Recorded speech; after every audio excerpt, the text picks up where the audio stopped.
Hello everyone, today I'll be teaching you how to use Canva's Whiteboard. So before we begin, please do hit the like and subscribe button. So first, go to Canva. Click Create Design and set the width to 1280 and the height to 720. Then, afterwards, input a text by going to the Text tab, then add a heading and select your desired font and font size. If you want, you can also add some elements to your design. Then, download it as a PNG.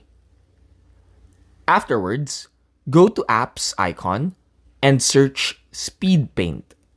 Select Choose File and click on the file you had just downloaded. Select your desired duration and color fill duration. Then, create an image.